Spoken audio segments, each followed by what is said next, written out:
You're watching Man Coverage with Nate Schmidt and James Bonneville on National Streaming Sports.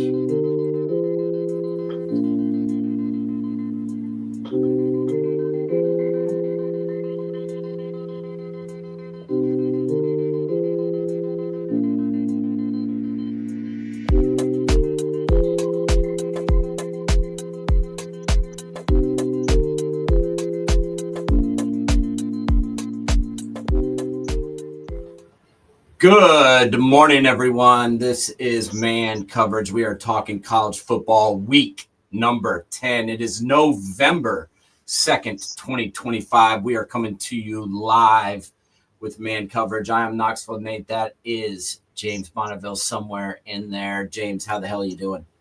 I'm doing good. My internet's fine. I've been out of power, so I may be switching over here very shortly for you. All right. Well, we appreciate everybody working around the technical difficulties today because we've got a lot to talk about. We had some crazy football games yesterday. I was attending the Tennessee and Oklahoma game, so we've got a lot. We got a lot to talk about with that, and we're gonna dive pretty deep into the Tennessee Oklahoma game because I've got a lot of thoughts on it. But I do want to start off with a game that happened down in Austin, Texas. Obviously, you know, our boy Arch took a hit to the head. There was a lot of talk that he wasn't going to play. He did play, and man, did Texas get off to a fast start. You know, we've talked about it all year, James, that, you know, Arch was getting unfair criticism. He was getting unfair expectations placed on him. And really, he wasn't playing that bad considering his offensive line, their lack of a running game. I mean, the dude was doing the best he could. Yesterday, he played great until they took their foot off the gas. I guess my question for you is, what did you think about the way that Texas started off? And this was, in my opinion, kind of a game of two halves. Do you agree with that? Hear me? Yeah, we got you. Yeah, sorry, had a little technical difficulty there. Yeah, I mean, honestly, the one thing I saw was there was actual explosion plays on that offense where they were moving the ball through the air quite effectively. I mean, the fourth quarter, they just put their foot off the gas. You could definitely see there was some chirping going on, especially with that hit late out of bounds on Diego Pavia and that hit in the end zone where you could definitely see there was chirping. But honestly, this is a game I literally thought Texas, you know, not only probably one of the better games, if not the best game we've seen from Arch Manning all year, but that defensive line really stuck out for Texas. I mean, they played exceedingly well and really held down Vanderbilt's rushing attack. But, heck, they were in the backfield. I mean, 5 sacks, 10 tackles for loss on Diego Pavia. I mean, his numbers were way better than I expected when I finally looked at the final stats. But, I mean, you tell me, what were your thoughts coming out of that game? Yeah, I thought the defensive line, I mean, that was the whole difference in the game was it was actually 6. They had 6 sacks and then, as you mentioned, 10 tackles for loss. So, you know, especially in the first half, I mean, he couldn't even get a pass off. There was the strip sack fumble that they recovered. You know, he had no time to throw it. In the second half, the defense was not as aggressive as a whole, and that's why they kind of the prevent defense, which almost prevented them from winning. I was really unimpressed with the play calling. I was unimpressed with the defensive play calling in the second half for Texas, especially in that fourth quarter. I mean, you if you want to win a game in college football these days, if you want to win a game in the SEC, you can't sit there and try and run the clock out. You got to go after them. You got to be aggressive. You got to play to win, in my opinion. And they damn near lost that game trying to, you know, and play to not lose, James. You know what's funny is it's funny you bring that in the fourth quarter. Even though they were up at 21 the beginning of the fourth quarter, it looked like they were playing scared. No, 24. It looked like they were playing scared. Like, honest to God, it's just this is so unlike Texas teams of the past. I mean, even last year, where they're just hoping they can win. I mean, this is a game where honestly, if they really put their foot down and smoked Vanderbilt, we may be still talking of a very outside possibility of them making the playoff.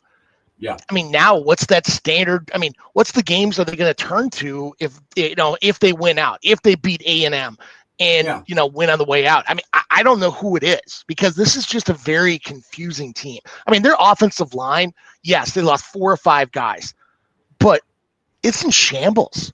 Like, we're talking like LSU in shambles. I mean, they've got a good running back core, and they cannot move the ball really well on the ground. And name me time a Texas team hasn't been able to do that ever. Yeah, no, that's definitely what happened. To me, it seems like Sark is so scared to lose another game that he is just not doing things that he would normally do, at least in my opinion. It just looks like he is worried about dropping another one, and he's worried about this team from a just a from a total standpoint of wins and losses. He's watching all these guys get. I mean, it's hard as a human being. You're watching all these other guys get fired. You're watching these other teams fall apart, and you're like, what do I have to do to keep this? Keep my team from doing that. And it kind of looks to me like he's just trying to not lose instead of playing to win. And you got to go and let it rip. And that I got a lot of thoughts about that because I felt like that's what was going on in the Tennessee game as well. And there were several games like that last week with South Carolina against Alabama when they were up by 8. They just played to not lose and tried to hold that lead. And that wasn't going to happen. They had to score again if they were going to win. And, that's kind of how I felt about with Texas. I thought they were going to blow this. They had a 3-score lead. Then they miss a field goal. And then, Vanderbilt scores in one play. And I'm like, oh my God, that's a 10-point swing right there. This is not good. And they went 3 and out another time too. And it's just like, you got to throw the ball. You got to run Arch. You got to do whatever it takes to get going, because they didn't really run Arch a whole lot in this game. I don't know if you noticed, but he only had 1 carry. And I can't remember if that was a called quarterback run or if that was like a scramble, but he only had 1 registered run. And I think they were kind of being cautious with him due to the concussion. Do you think that might've been playing? Absolutely. I mean, when you've got that, I mean, let's be honest, there is real talent there. And I didn't understand why they were running him really so much this year as well as last year. I just didn't understand why. I mean, just because you can do it doesn't mean you should do it. Right. I mean, he's a $4 million investment. Why in the world would you want to put him in harm's way? It's just that this seems, I mean, part of me wonders, is it a combination of both the boosters being crazy, but also this locker room is very fragile? And I'm, because I mean, this is so unlike Sark. Even going back to his Washington days, this is very unlike him in his coaching ways. Yeah, I agree. And, luckily they hang on. And I'm not trying to not give credit to Diego Pavia. He's not my favorite dude in the world, but he took what they gave him, and he never quit, and he should be commended for that. But he also got a lot of stats when they were playing back and playing off the receivers and letting Vanderbilt get chunks, and they were just trying to run the clock out. And he ended up coming up with some pretty good numbers, which I don't think he would have otherwise had they not been down by 3 scores. I mean, a lot of those. I mean, he had $140 at halfway through the third quarter and got 200 from the halfway through the third quarter on. Exactly. I mean, it is just, it's not like it's a shock. If the ball's going in the air, it's probably going to Eli Stowers. Yeah, no shit. And why aren't they covering him better? I mean, Texas's safety play is very good. I literally just didn't understand their thought process on this. This whole year for Texas has just been so weird. Yeah, I mean, they had several guys down yesterday in the secondary. Texas did. They were missing several guys, coming into the game, and then they had at least 1, possibly 2 safeties go down during the game. They also had receivers getting banged up.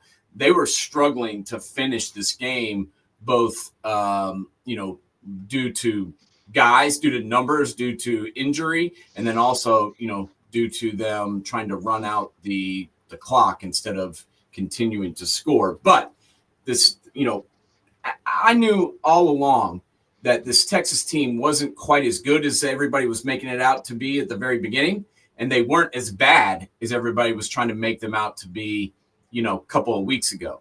Did they struggle against Kentucky? Yeah. Did they, struggle against Florida when they got whipped down in the swamp? Yeah. But this wasn't a team that just, sucks. I mean, they came back from a huge deficit at Mississippi State. So that proved to me right there that this team has not quit and is not going to quit. I mean, they were down, 38-21, and everybody thought the game was over, and they fought back. And so I was like, they're not giving up on the season. Now, I was concerned about Arch playing in this game today against Vandy and them being banged up in the secondary. I thought that might be a problem, but we were able to come after Pavia and like we said, get 6 sacks and then, be in the backfield for 10 tackles for loss. And to me, that was really the difference in the game. Yeah. Well, I mean, let's be honest. That's been the standard bearer even last year. I mean, their defensive line is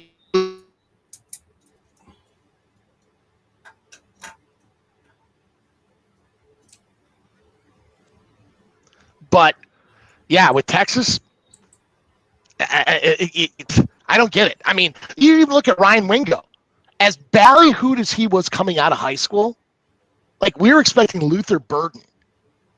I mean, not stats aren't bad, but it's not Luther Burden numbers. Like I was expecting him to be top 4 receiver in the country, and he's not. Yeah, and then he had the first play of the game. He had a 75-yard touchdown and only managed one more catch for 14 yards the rest of the day. And, disappeared again. Yeah, disappeared. Yep. And that to me is his problem. He pops onto the scene, has a big play, and then he disappears, and that's not good. Talking about disappearing, we talked about the Miami Hurricanes. I don't know if you remember, your boy Aaron Murray was telling everybody in the country how it was Miami, and then there was a huge drop-off, and then there was everybody else. Aaron Murray, boys, that is his name. He used to be a quarterback at Georgia, and he's an idiot. And, me and you both saw it. We were like, man, this defense looks better. I think their offensive line looked better. And they did.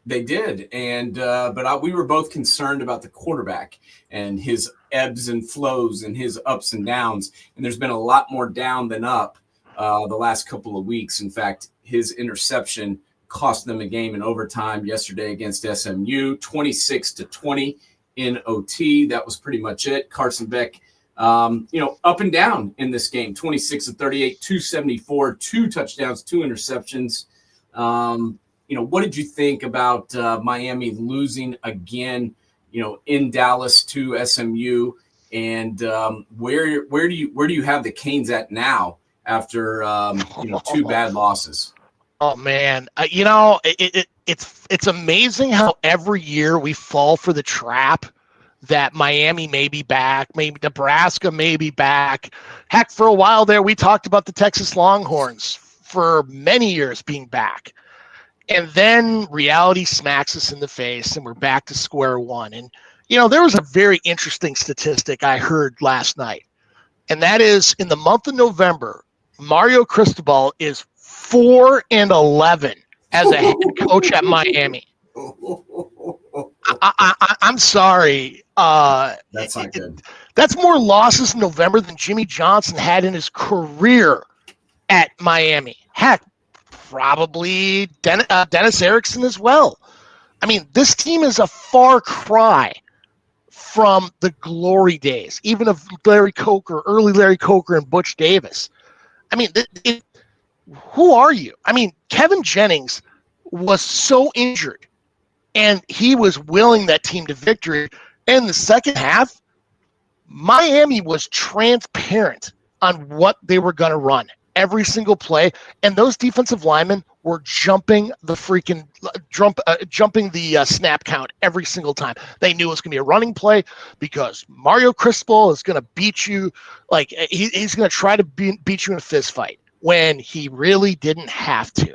He is like the dumbest smart coach I've ever seen in my life. We talk about how well he does in recruiting, how well he does in the offseason. Really, things are great in the beginning. And then late October, November come, and reality slaps us in the face again. And we're like, how did we fall for this freaking con job once again? I mean, what's it going to take in Miami? I don't know, man. I didn't fall for it. I didn't believe in them. I did think the defense looked better, and I mentioned that. But did I think they were going to go the entire season without losing a game? Hell no. I didn't think that for a second. And let's be honest, they're not in the biggest juggernaut of a conference either. I mean, look at who they're playing. Look at who they're losing to. I mean, do you have any confidence in them going forward the rest of the year and finishing out unscathed when they have to play Syracuse, NC State, Virginia Tech, and Pittsburgh? Those are not 4 good teams, but I could see one of those teams potentially beating Miami on the way out. Could you? Oh, Pitt of the 4. If you had to put a gun to my head right now, Pitt would be the one. I think that right now they'd be predicted to beat them. Yeah, Pitt and I could see Pitt and NC State. Syracuse is a mess. Yeah. I watched the game on Friday night when Syracuse played NC State or UNC with Bill Belichick giving Bill his first ACC win. They were winning 10-7 at halftime, and Syracuse had 0 yards passing. They're a mess. Ever since St. Jelly went down, they're just not the same team. And now they're on their 3rd quarterback, who is actually a walk-on and is a lacrosse player at Syracuse. And it looks like it because he sucks. And, I don't see them beating them. But the way that NC State played yesterday and the way that Pitt has played since they put their freshman quarterback in, I could see Miami potentially losing probably one of those games. I don't think they'll lose 2. But I think they'll probably lose one of those games, on the way out, for sure. Depending on that matchup in the bowl game, I mean, honestly, unless they get a weird group of 5 team or group of 6 team, I think they're going to lose their bowl game because they're nowhere near the team that played Notre Dame to kick off the year. Not even close. No, they've fallen apart a little bit, and. Obviously, as I mentioned, I went to the ball game last night. The dark mode, blackout at Neyland Stadium. Let me tell you this. It was not the fans' fault that Tennessee lost. That place was absolutely rocking. I lost count, but at one point I had 4 false starts on Oklahoma because they couldn't even hear he was slapping his hands. I mean, they gave up on voice signals. So he was just slapping they couldn't hear when he was slapping his hands. I mean, I don't know. They just looked awful as far as execution wise goes. And I'm talking about Oklahoma's offense, especially in the first half. Their offense was non-existent. Tennessee did not take advantage of all of the things they had going on. They were up 7-0. But it seemed like more than that. And Tennessee's driving. They're about to, go in and score again. They're going to go up 14-0 on a team that had just done nothing offensively. And what happens? They get the fumble from Mr. Aguilar, who turned it over several times yesterday. But obviously that fumble was the biggest play, and it was picked up by number 32, Mr. Mason Thomas, who took it 70 yards to the house. And all of a sudden it's 7-7. And that play was huge. The only problem is that Mason Thomas pulled something as he was running into the end zone. He almost stepped out of bounds. There was no one near him, but he almost stepped out of bounds because I think he pulled a hamstring. I never got the final word on what the injury was, but he got hurt and never came back in. And I was like, that's a problem. He's their best edge player. I told my buddy Marcus that before the game, and he never came back out, and it was rough. And let me tell you, Tennessee just mistakes.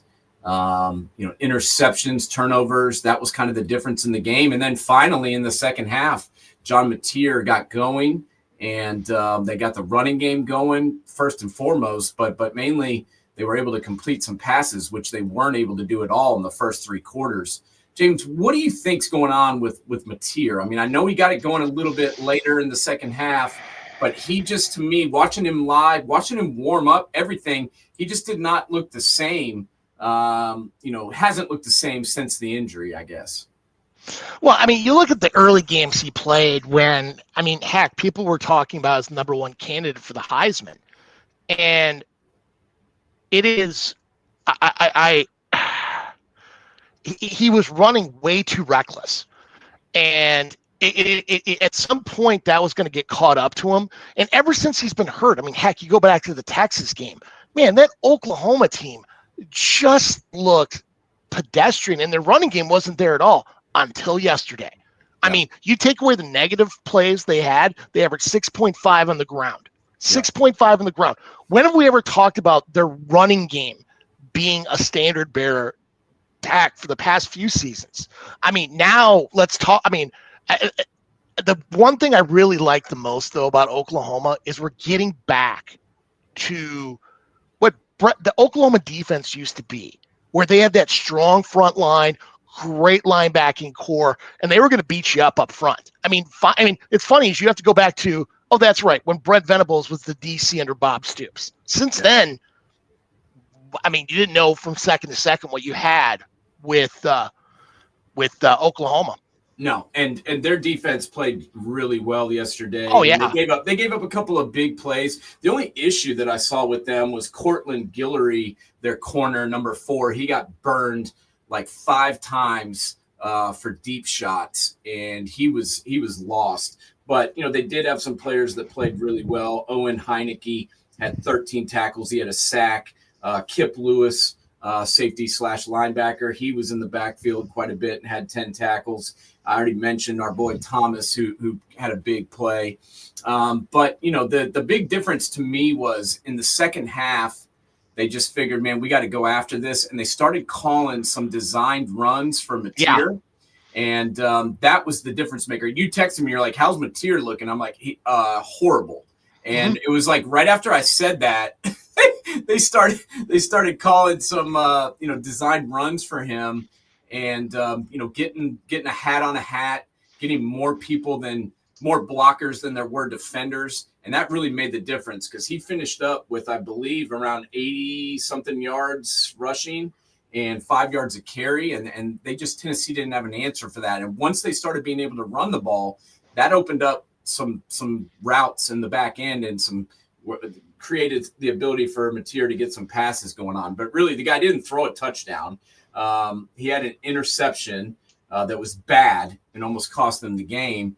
And, the difference was running the football. I mean, that was the difference in the game, was Oklahoma actually being able to run the ball and Tennessee turning it over. What did you make of our boy Joey Aguilar and his struggles, with turnovers yesterday? He's the gambler, man. You're going to take the good, but you better be ready to take the bad, because I mean, for every great freaking play, he's going to have a what the hell play right along with it. But I mean, let's be honest, after all the turmoil at quarterback Tennessee had in the offseason, I mean, this could have been much worse. And Joey Aguilar really has done a lot with being, I mean, first at Appalachian State, then at UCLA for a cup of coffee, then to Tennessee. I mean, what's next? Is he going to be in the Mountain Time Zone at some point too this season? He's been just about everywhere, and his numbers are impressive. It's just the turnover ratio is just too dang high, and that's going to really hurt him at the next level. I think he may be one of those guys that's going to be undrafted free agent, but honestly, with the right coaching, he could make a roster. Yeah, I could see that. I did feel like Tennessee was after the second horrible interception and then a third one that should have been picked off that bounced off a defender. It was nowhere near a wide receiver. I felt like they went a little bit more conservative with the play calling because they had to. They were concerned about just letting him rip it. And once they did that, Oklahoma was able to pin their ears back. They knew the run was coming. They knew the short little passes, the bubble screens, that's what they were going to run because they didn't have confidence in him throwing the ball down the field anymore. And I felt like that was kind of when things turned and the momentum swung towards Oklahoma's favor. Do you agree with that? Yeah. I look at Mateer in many ways, and I say, honestly, I think he's got a crisis of confidence right now. I mean, the injuries probably are hurting that, but I mean, he's not been the same guy since Michigan. Like, this is a far cry, even from the guy we saw at Washington State last year. Yeah, I agree. And we had a question for you, James. We had a listener here who wanted to know if you had a comment on the attendance yesterday at Minnesota. He said it looked like there was a lot of empty seats. And, maybe that's due to Minnesota going up. And, I mean, Minnesota looks great one week, beats the crap out of Nebraska, 124-6, but it was way worse than that, in my opinion. Then the week before, they got shellackled by the Buckeyes. And I can't figure them out either, James. What do you got to say about it? It is, I mean, heck, even game to game. I mean, this is the most confusing freaking team and undisciplined team I've ever seen in my life. And they're going to probably end up 8-4. And I mean, on paper, yeah, this is a pretty good team. Like, they need a go-to receiver. I think Coy Parrish has got to be a little more consistent. Their linebacking core's got to fill gaps a lot better. But this is just a weird team. But Drake Lindsay, I mean, I give this kid 2 years. This is a kid who will be playing in Sundays. If he progresses the way he is, I mean, there were some throws he made that were just outright impressive, especially on that final drive. Like, he did not look like a 19-year-old kid. No, I like him. I really do. And I think if you, I think playing him this year was a good decision. I think he was probably the best you had. And I think it's good to develop him into maybe, a stellar quarterback next year. Maybe they can get some guys, like you said, a good receiver, a number one dude, get somebody from the portal and add them to this roster. Yeah. And maybe recruit one as well to have one in the pipeline. But get him some weapons, and who knows? But what did you think about the empty seats? Was it empty in there? Well, the promotion was brilliant, and as Dress As Your Favorite Seat Day, I mean, honest to God, that was a full crowd. I mean, people just didn't know it because they were all dressed as their favorite seat. Gotcha. Now, Costumes, it is costumes for Halloween. I mean, honestly, it is. The fan base is just so fickle. I mean, because you have so many you have so much other opportunities between the Wild, the Timberwolves, the Vikings, the Twins. Keep going on and on and on. And if things aren't going great, people aren't going to show. So reminds me of a quote from Gilderoy Lockhart. Fame is a fickle friend. Absolutely. Absolutely. I think on paper it was a sellout, but how many people didn't show up? But hey, they said they didn't show up, but they dressed as their favorite seat. That was the brilliant part about it. Great job by the Gopher marketing department. Makes sense. All right. Well, we got some more games to talk to. We're going to wrap up this show right after this. Football season is here, and SeatGeek is my go-to for buying tickets. Now, with SeatGeek, every single ticket is backed with their buyer guarantee. We've all had plans change, and when you can't make it to the big game, SeatGeek has you covered. They're the only ticketer that allows you to return your tickets ahead of the event for credit with SeatGeek swaps. So when things come up, I know that my tickets won't go to waste. So what are you waiting for? Download the SeatGeek app to maximize your possibilities and shop live events with confidence. All right, so I'm going to go a little bit out of order here just because I need to talk about this game for a minute, and that is the Duke-Clemson game. Obviously, Clemson came into this game 3-5. Duke was 4-3. Great quarterback for Darian Mensah has played really well since transferring from Tulane. He finished 27 of 41 for 361 yards and 4 touchdowns.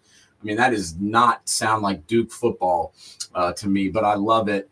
Dabo loses his shit, and Luke Fickleford Yeah, that is definitely true. But he lost his stuff on the sideline, screaming at the defense. This is a guy who loves the Lord in Dabo, but my God, he was throwing F-bombs at his defense, and I don't really blame him because you give up almost 400 yards and 4 touchdown passes. There's just guys running wide open. I don't think that Dabo's going anywhere. He's built up at least a mulligan for a year, but this year has gone bad, James. I mean, they were ranked the top. They had their Heisman Trophy quarterback coming back, and now, they might not make a bowl game, bro. And, a horrible call at the end, but like Dabo said, man, this game wasn't lost on that play. This game was lost because they just could not defend. What the hell's happening in Clemson? I mean, I know Halloween was on Friday, but when did Dabo decide to become Tommy Bowden? I mean, what in the world? Like, this Clemson team, I mean, we were talking about them in Miami as the 2 best teams and then a cliff in this conference. True. And now Virginia, I mean, we're talking Tony Elliott getting fired at the end of the year. Yeah. He may get another job at another program next year. Yes, he might. He very well might. I mean, this is like a Twilight Zone episode, and there's only been 7 times in the last 50 years that Clemson has been 6-6 or worse. Yeah. I mean, wow, this program has fallen. I mean, Klubnik went for 385 in the air. And they lost. To Duke. They've lost. Dabo's lost 10 times his entire career in Death Valley. And you lost to Duke. They hadn't lost to Duke at home since 1980. This loss was the 6th straight versus power conference teams. Clemson has lost 6 straight games versus power conference teams. The first time that's happened since 1970. They will finish with a losing record.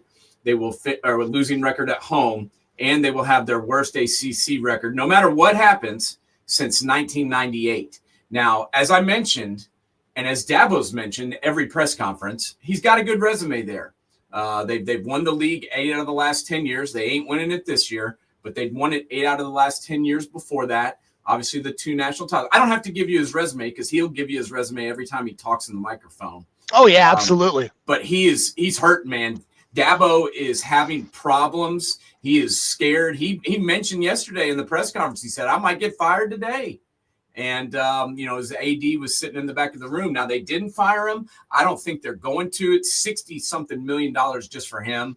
And then you talk about the assistants, it's even more. I don't think he's going anywhere. But I got to admit, at this point, it's not looking good. And he may be in trouble, James, if he doesn't turn this shit around quick. If he doesn't figure it out and fix this fast, I could see Dabo getting out of here next year. Maybe he goes somewhere else. Maybe a change of scenery is needed for both parties. I don't know, but I know he's getting nervous because he is saying his resume every press conference now, and he's harping on it more than usual. What do you think about what's going on down there? You know what was funny is 6 years ago, 5 years ago, the story was that if Nick Saban ever left Alabama, that Dabo was going to come home. Yep. And I guarantee you, if you brought Dabo Swinney up in a press conference today in Tuscaloosa, riots would break out. They don't want him. And it is amazing how you could be on the peak 1 minute and in the toilet the next. And you're right, Clemson. If I was Clemson, I wouldn't fire him because think about it. Other people have fired. You're going to see more firings probably this week. Like Hugh Freeze, yeah. Liberty probably looks a lot better right now. Jonathan Smith, Michigan State. They're not really happy in East Lansing with him. Luke Fickell. I mean, at some point, where is Clemson going to fall in line of being the attractive jobs? If it was 5 years ago, probably be on top of the list. Now, I don't think they even make the top 5. No. And who are they going to get? And can they even get any? I mean, there's so many good jobs open already. There's so much craziness happening in college football. I do not think they're going to fire him now. I do not think they're going, like I said, they're not going to get rid of him at this point. But let me tell you, this year has gone from shitty to worse.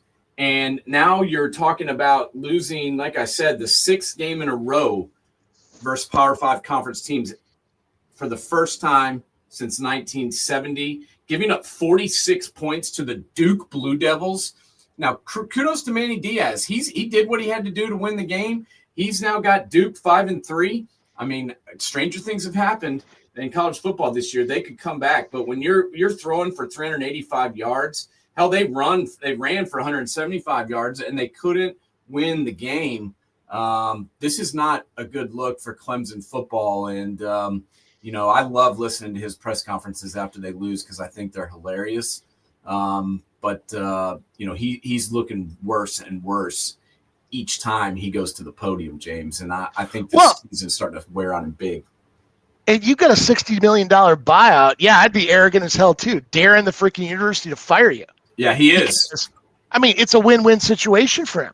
If he gets the coach, he wins. If he gets fired, hey, I get $60 million. I mean, I wish, if my employer wanted to fire me and give me $60 million, hey, I'll do the Ed Orgeron. I'll pack my own bags and I'm out in the next 15 minutes. No questions asked. Yeah, the old Ed Orgeron. Which door do you want me to leave out of next? Yes. But it's not. He's gotten lucky here because he's got a little bit of leeway built up due to winning 2 national championships and being one of the only coaches in college football that has won a national championship. And then B, there's just so many people getting fired. There's so many jobs that are already available. Do you really want to add Clemson to that list? Where does Clemson go on that list as far as best jobs? They're definitely behind LSU. I would probably put them behind Penn State, maybe Florida. I don't know, man. I mean, what do you think? I mean, if you add Auburn to that list, I put them behind Auburn. I put them behind Wisconsin. I mean, I mean, if they fire Fickle, I mean, the job isn't as. Grant, we don't know their NIL situation, but something tells me it ain't as strong as we think it is. No, why would they not be getting guys out of the portal? If they had all this money laying around, they would definitely go and get somebody out of the portal to fill in their holes and to improve their depth and get their depth back what it was. I mean, that was the big thing when Clemson was rolling everybody. It was because they were deep at every position. They were 2-3 deep at every spot. They had 3 or 4 NFL wide receivers. They had 4 first-round defensive linemen going in the NFL. They had NFL corners. They had NFL running backs. They had an NFL quarterback. I mean, how many NFL players are even on this Clemson team right now, James? Tell me. 4? 3, 4. 4? Yeah. I mean, you got 4 NFL players on this entire roster right now. So I don't think they have the money they do. I don't think that's another reason he ain't getting fired. They don't have $60 million to pay him and, whatever it is, $15 million to pay his assistants to get the hell out of town. They can't even tell him to leave. Yeah. I mean, it's funny. You look back after Trevor Lawrence left. And their recruiting, they would do so well recruiting going into Memphis, Knoxville, Atlanta, and win those battles. Hell, even in the Florida, they're not winning those battles. Hell, they're not even being finalists anymore. And there were time after time after time, they would win those battles. And people were like, man, Dabo must be doing so great. I mean, when's the last time you saw a recruiting battle and Clemson won it? That's not happening anymore, especially the big time 5-star blue chippers. They're not going to Clemson anymore. No. And I don't know if it's a cash thing. I don't know if it's just the team has lost their luster with not winning like they have. I have no idea. But you know what? I would not be shocked if at the end of the year Dabo left and went and took one of these other jobs. Which job he would take, I don't know. But, if they announced tomorrow that he was the head coach at LSU, that wouldn't shock me at all. Wouldn't shock me at all. It would for me because you and I both know LSU loves winning the freaking press conference too much. Yeah.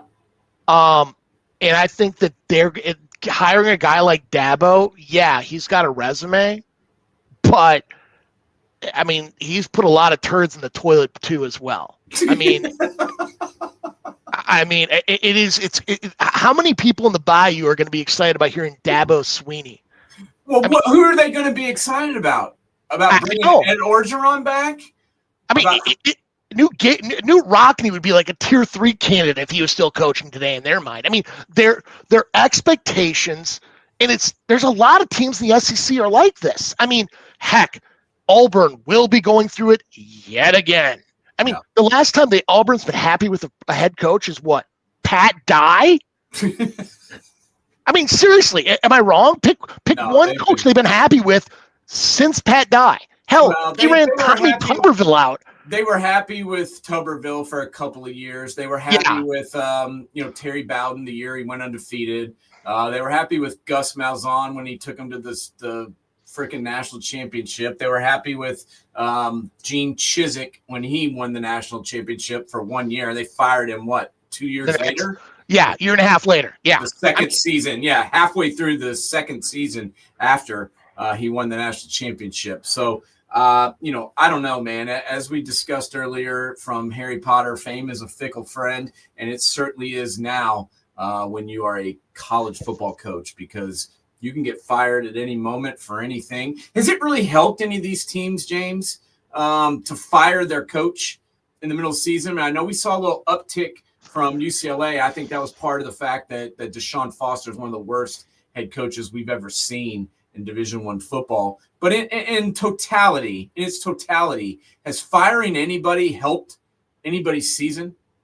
No. I mean, quite frankly, you look at a lot of programs, because like you look at the SEC right now, it's the Big 12. There's a lot of really solid teams, but there's nobody elite. And I look at this and like, you keep firing guys over and over and over again. I go back to Frank Beamer, when he was at Virginia Tech. Those first 5 years in Blacksburg weren't good, but that AD stuck with him. And I'm like, and look what he turned that program into. I mean, hell, he won with Jim Druckenmiller. He got Mike Vick out of the DMV. And I mean, year after year after year, you look at Virginia Tech, they were really good under him. And heck, Kirk Ferentz at Iowa. I mean, if they were in the SEC, Kirk Ferentz would have probably been fired 2-3 times. But they stuck with them, and it's freaking Iowa, folks, and they're winning. Yeah, I don't know who these people in the SEC think they're going to get. I'm not sure. And I heard this today. Someone called in on the college football show and was saying, all these guys want to hire Lane Kiffin, or they want to hire, get Urban Meyer to come back, or whomever. But they're like, who's the next guy that's coming out of James Madison, like Curt Cignetti? Who's the next guy like Kalen DeBoer that's coming from an FCS school? James, there's guys out there like that are going to get some of these jobs. But I don't think people know who that is, and I'm not sure who's going to be willing to roll the dice on somebody. Who is it that you think of? Is there anybody that kind of sticks out to you that's an assistant, maybe, or maybe just a smaller tier program head coach that's going to get hired? There's a few names, and it's funny you mentioned that, because I was going to use this for another show. But the first name that pops off my head is a former player at Texas Tech, a receiver, not a great one, but fit in that Wes Welker, Danny Amendola range. Then was an assistant at Texas Tech, went to Incarnate Word, built that program up, came up to be an assistant. Now he's the head coach at North Texas, and that's Eric Morris. That guy has recruited some absolute freaking gems everywhere he's gone at quarterback. And now he's got a guy at quarterback who, I swear to God, this story like literally is going to become a movie. The last time he started at quarterback was on the freshman B team in high school. His senior year, he was the punter. And he luckily got a tryout to walk on at North Texas. He not only made the team, He actually got 60 freaking throws last year against Chandler Morris, who's now the head quarterback at Virginia. Yeah. And now he's starting with a touchdown to interception ratio of 21-1. He had a 600-yard passing game in one game. I'm telling you right now, Eric Morris is going somewhere, because if you can win in Denton, you can win at places. And I'm impressed as hell by that guy. That's it. I mean, the problem is he the big name that everybody thinks he is? Now, I mean, heck, Jason Eck at New Mexico. New Mexico had a dog shit roster going into the season. They're bowl eligible. Yeah. Freaking New Mexico is bowl eligible. Jason Eck is going to get a job somewhere. Heck, there are coaches out there. Are they willing to take the move? Heck, you look at Ohio State when John Cooper left or got fired. Jim Tressel came from Youngstown State. Yeah. Not Division I, 1AA. I mean, Grant, he won a couple national championships. He did. Not as many as Paul Johnson did, but they took a chance on him. Look what it gave them. Yeah. I mean, hell, those players still talk about him, not for his football acumen, but how they made him as a man. Yeah, no doubt. And he won as soon as he got there. He started winning. And Jim Tressel's a guy people forget, came from a smaller school like that. What about, I got two names for you here right now. And I want to know from you, are these guys going to get a job this year? Is there any chance for either one of these guys? Brian Hartline, who Yes. I'm hearing is number one at Penn State. Yep. And then two, Cliff Kingsbury, the offensive coordinator at the Commanders. Now, I know the Commanders' offense has been up and down a little bit this year, but let's talk about what he did last year. Let's talk about how he kind of got screwed. Arizona hasn't been as good as they were under Kingsbury since he left. Why is no one hiring Cliff Kingsbury? That is a great question, and I wonder if he's hard to deal with within administration. I mean, you look at the guy. Grant, I don't know him, but he comes across pretty arrogant. Oh, yeah, he's a dick. But honestly, I there's a lot of jobs where I would seriously consider him, and Penn State was one of them because he's got cachet, and you can't tell me when he goes into living rooms with parents, oh, mothers are going to freaking buy whatever this guy's selling just because of the attractiveness of this guy. I'm sorry. This guy's very attractive. And I know this guy could sell at a primetime program. I mean, hell, people forget he recruited Pat freaking Mahomes, Davis Webb. I mean, there was a stack of quarterbacks. If you go back to his time, heck, Baker Mayfield came from Texas Tech. There were so many quarterbacks. It's just, whoever he hires, he better hire one hell of a defensive coordinator to go along with him, because that was the one thing they I always. just want to know how you go from coaching at Texas Tech, jumping to that being a head coach in the NFL, doing a pretty damn good job at a shitty franchise. Let's just be honest. And now, no one even talks about him, even though he's doing a pretty good job as the offensive coordinator. I think he wins you the press conference also. Oh, absolutely. The guy's a smooth talker, as you said. He's a slick looking dude. He's got a good resume. He's a developer of quarterbacks, which is very, very important. I could see him going somewhere and being hired this year in this cycle. We already talked about Pat Fitzgerald probably going to get a job in this cycle. And as I mentioned, the other dude was Brian Hartline, and I'm hearing a lot of rumors that he's going to be the Penn State coach. Do you see him going there? Yes. I mean, literally, name me a time everything that guy touches turns to gold. Yeah. Like literally how many freaking recruiting battles has that guy won? And he's never had a bust at recruiting, really.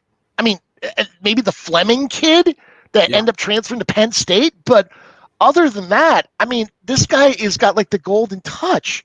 Yeah. And I think Fleming was the number one player in the country, so it's not like he shouldn't have gone after him. I mean, he was damn good in college.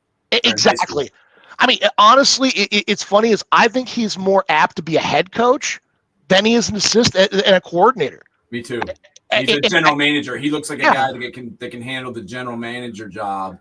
And I think he'll hire good people around him. I think he'll be an amazing recruiter. He's no one's talking about him, but he's doing a pretty damn good job calling plays for the Buckeyes right now. And it scares the hell out of me because I really think he's going to get hired away. And I think he's probably number one in Penn State's job portfolio right now. I think they're going to probably hire Brian Hartline, and it makes me sick because I do not want to lose him. But I could see him going to Penn State for sure.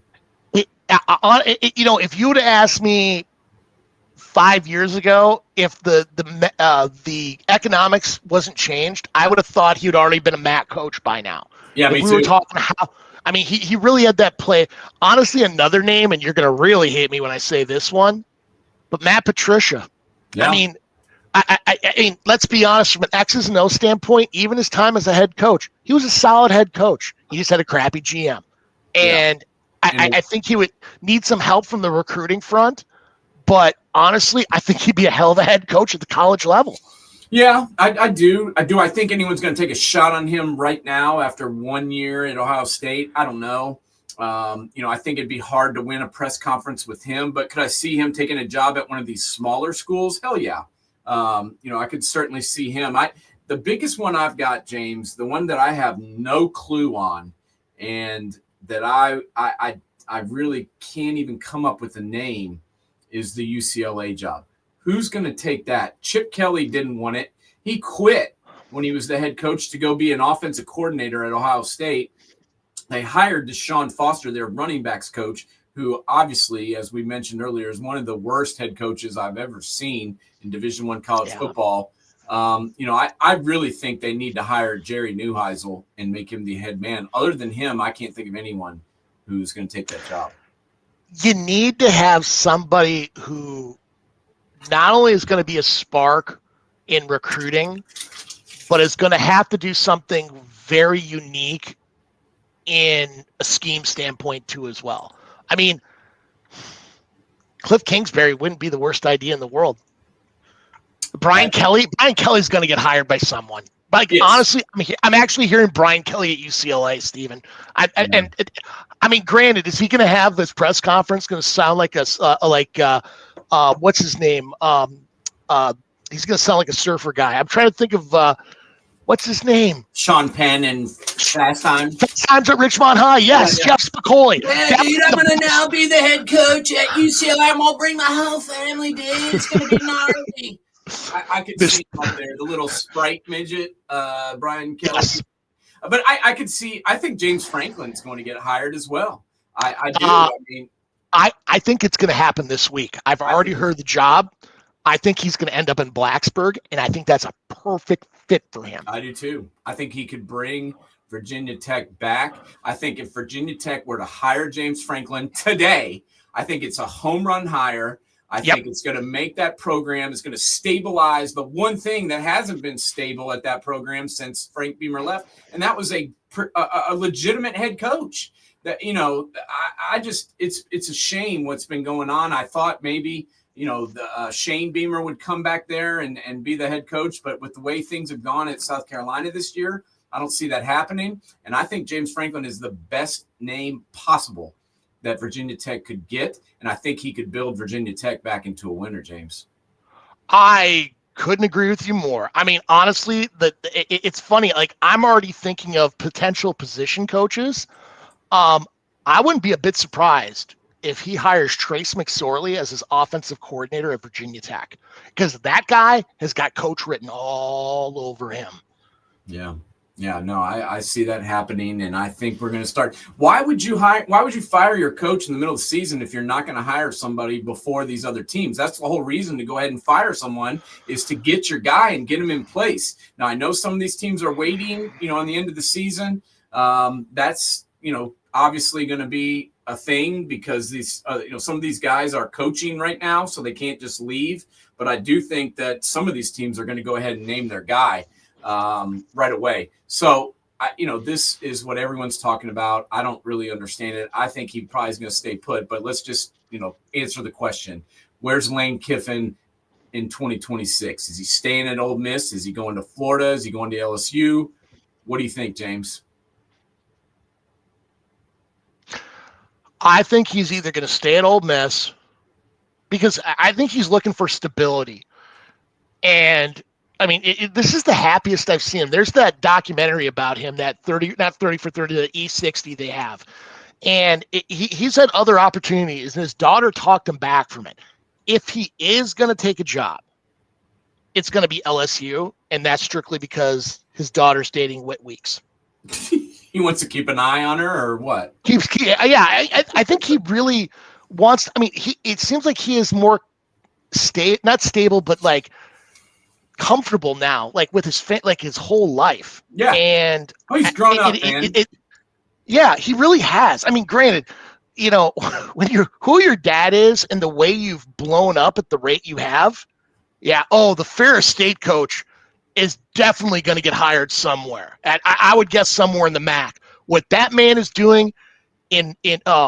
That's what we're talking about. There's going to be guys at these smaller schools that get hired, but I do think Brian Hartline is a name that is an assistant that's going to get a job this year, this cycle. I think Pat Fitzgerald's getting a job. I think James Franklin is getting a job.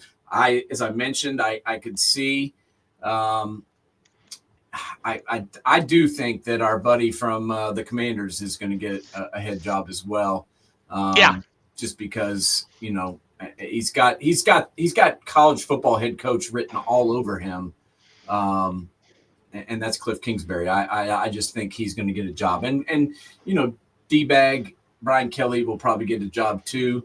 You know, he just wasn't a fit at LSU, as we mentioned. That opening press conference where he faked the Cajun accent, just kind of cringed everybody for so many people. I just think he turned everybody off. And then when he didn't win, they're like, get this guy out of here. I mean, not everybody's a good culture fit. I mean, Let's be honest. Bill Belichick is a good coach, yes, but not at college. No. I mean, the whole Chapel Hill experiment was, I mean, it was worth a shot, but it was a bad shot. Yeah. And me and you both said that was not going to work. I mean, can you imagine how bad he would be in a living room? I mean, he's hard enough to talk like he sounds like he's monotone the entire time, or he's going to piss somebody off. Like he's waiting to get pissed off. Yeah. I mean, I never saw it. I never saw it. I didn't either. I didn't think that was going to happen. And I think he's probably going to be on his way out. You know, probably after this year, I think he'll take himself out of the mix and move on. But as I mentioned on the last show, and I still think this, I think Brent Key from Georgia Tech is going to get a job too. I think he's probably going to get from Georgia Tech. I know they lost yesterday. I get all of that. But if I look at Georgia Tech before Coach Key got there and now, you know, it's night and day. And I think fired.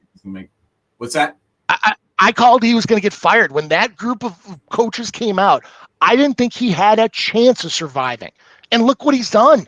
Yeah. It's amazing. Well, when he took over as the interim coach and like the team just flipped, I was like, whoa. You know, I think the administration saw the same thing I did, and that's why they hired him. And I didn't know he was going to do this, though. I mean, he's turned Georgia Tech into a big time program once again. So let's talk about teams you think that are out now after yesterday. Obviously, I kind of thought that was an elimination game, the one that I attended with Tennessee and Oklahoma. So I'm kind of taking Tennessee out of the mix. But James, who do you think is out after yesterday, out of the playoff? That's the hard part about it, is as sporadic as it's been. I think Miami, I think, is going to lose another one. They're out. I mean, what's scary is ACC is trying to find a way of who wants to actually be in the playoff. And right now, I think Virginia is going to be the freaking they're going to be their member. And if I would have bet Virginia at the beginning of the year, I mean, could you imagine Virginia? Well, I mean, the odds must have been astronomical. I think New Mexico State may have had better odds of making the playoff than Virginia. Yeah, but they keep winning and they keep finding a way. And when these other teams keep finding a way to lose, Virginia keeps finding a way to win. So I think that they are definitely in. I think, like I said, I think Tennessee is out after yesterday. There's no way that they're going to climb back in to this. I think Memphis. I mean, you look at the group of 5. I mean, Navy getting beat the way they did. I mean, this may be kind of a crazy thought. San Diego State. Yeah. Our boy Darian Hagan and the boys are killing it. What about Vanderbilt after losing to Texas? Are they out now with their 2 losses? Their schedule gets easier, but not only do they have to beat Tennessee, I think they have to beat Tennessee pretty soundly, and then I think they're in. But I mean, they're definitely, yesterday took a knock on them. Like right now, if it was today, I wouldn't have them in. I mean, the SEC, I'd have Bama at 4, A&M at 3, Georgia at 5, Ole Miss at 7, and that's it. Yeah. Well, and let's look at this. Vanderbilt's got Auburn, Kentucky, and Tennessee on the way out. And do I think they're going to win all 3 of those games? I do not. I think they drop another one. I think they're out. What about Texas? Do you think Texas, let's say, I mean, obviously it's got to come down to the A&M game, but you give them a chance in that game. It's a rivalry game. You got to give them a chance. I don't buy A&M. Like, really good offensive line. No questions about that. But I really don't buy A&M. No, I don't either. The problem with Texas is they play Georgia, Arkansas, and A&M on the way out. And that's a big problem. So I do not think Texas is going to get in because they're going to lose one of those games for sure, in my opinion. I'm not sure which one it is, but I think they go down to Georgia or they lose to Texas A&M on their way out. So that's going to be interesting. Obviously, I thought Georgia would win yesterday. Florida's a mess. DJ Lagway got his coach fired and is just not a good football player as far as consistency goes. And Georgia, wins again in a game that they were losing for a good portion of time. Where's Georgia at for you right now? Do you think Georgia is a top 3 team? Do you think Georgia is a top 5 team? Do you think Georgia is a team that can win the national championship? No. They're not a team that can win the national champ. Who on that roster can take over a game? Who? Branch, maybe? Offense or defense, they're just like I said before, the Big 12 and the SEC are interchangeable. There's a lot of decent teams, but nobody that blows your socks off. Yeah. I mean, honestly, I have a hard time seeing Ohio State and Indiana not in the national championship game. Like, it's going to be both of them or one of the 2 for sure. I mean, they're both playing really good ball. Yeah, I think those are the 2 best teams. The one team we haven't mentioned is Oregon. Where are you at on Oregon right now? They just haven't looked good lately. The Indiana game, the Wisconsin game, I want to see what they look like against Minnesota and they could bring it back because it seems like everybody, like Iowa. I mean, we haven't talked about Iowa. That game next week, Oregon at Iowa. That's a huge game. Could potentially, we could be talking about putting Iowa in the playoff because they're playing really good ball right now. If Iowa is 6-2, if they beat Oregon, they're definitely in the mix. I don't know how they're not ranked because they should be. But if they win next week, I could see them being ranked and being a team that can go in. So we'll see. And then USC won again. God, I don't know. Did you watch that? Yeah, they're not. I mean that was kind of an elimination game as well between USC and Nebraska. Nebraska to me is out. I never had them in, but now we can quit talking about them. I hope they're real happy giving Matt Rule that huge extension. No one wanted him. No one was going to take him. So why you just gave him more money, I don't understand. Don't get it. They better find a way to get Dylan Raiola on the field, even if he's on crutches. Because after he left, that game was over. The defense, Nebraska's defense couldn't have done more. I mean, how do you go 5 for 7 for 7 yards and have a QBR of, that's right, 0.4? Yeah, that's not good. That is not good. But next week, We'll be back. We're going to talk a little week 11. I can't believe it's week 11 already. Auburn, just so you know, folks, has just fired Hugh Freeze. He is gone. So we saw that coming, but just a little bit of I told you yesterday when they lost that he was done and that his tenure was over. But it's like, how many guys are you going to hire? How many coaches are you going to get over and over again? But now they have fired Hugh Freeze. He is no longer the head coach at Auburn. We have another SEC job open. We have another, at what was thought to be one of the best jobs in the country that is now open again. Do people even remember Arkansas's job is open? Like, No. honestly, God, it's been so many what the hell firings that, and honestly, it wouldn't be funny that you're going to see another one too as well, and you probably will. Like Mike Stoops at Kentucky, wouldn't shock me. No, I there may be another one out of the SEC that gets fired, but certainly Hugh Freeze is not the last. But breaking news: Hugh Freeze gone from Auburn. I told you yesterday when they lost.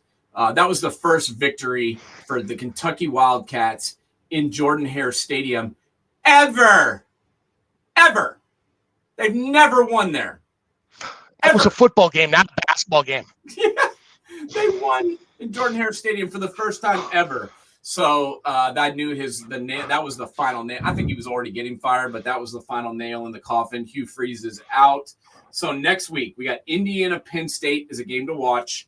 Oregon, Iowa, huge game to watch. I think Georgia, Mississippi is a sneaky good game. BYU, Texas Tech is a good game. That's Texas the A&M, at Oregon, Iowa.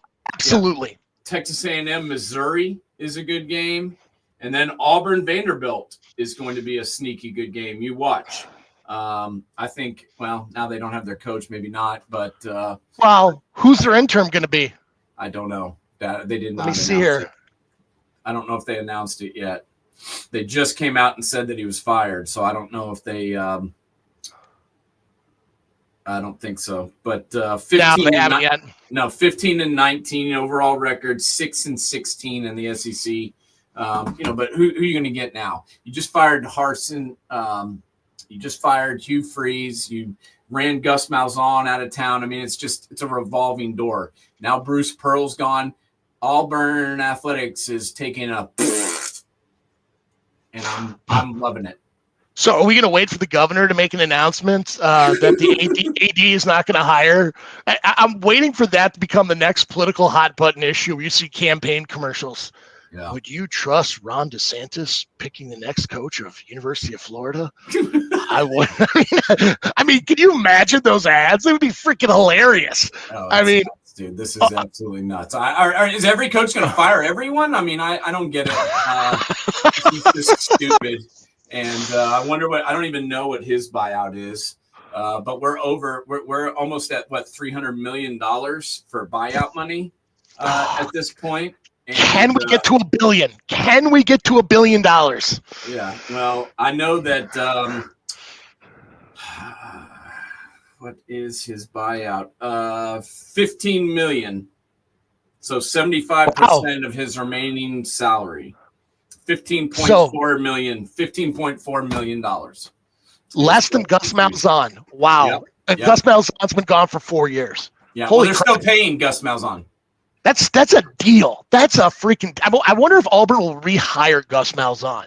I don't know. Are they still paying Brian Harsin too? Are they now paying 3 coaches? I think so. Yeah. They're paying Gus Malzahn. They're paying Harsin, and they're paying Hugh Freeze, and they're going to hire someone else. So eventually, they're going to have 4 head coaches that are getting paid for Auburn football, and Auburn football sucks. So are we going to restart Days of Our Auburn again? I mean, remember how bad it was during Gus Malzahn? We had the soap opera of Days of Our Auburn. I mean, this is so freaking crazy. How is this even logical that we're just firing guys? 60 million. Like they act like it's pocket change. I know, it's ridiculous. We could sit here all day and talk about this, but great show. Thank you to everybody for tuning in. Please go right now. get to week games in week 11. This college football season is almost over. So go to SeatGeek.com right now. Type in promo code NSS and get yourselves into the stadium. Don't forget also to go to betus.com and place your bets for the wagers, just like the NBA players do. And and then go to type in @mancoverage2075 and smash the subscribe button and tune back in next week because this is just going to get crazier. Hey, if it's good for Terry Rozier, why isn't it good for you? You know, man. I mean, Chauncey come on. Billups, if you want to play some poker, call Chauncey and go to betus.com and place your bets like Terry Rozier. Have a great day, everybody. Go Bucks.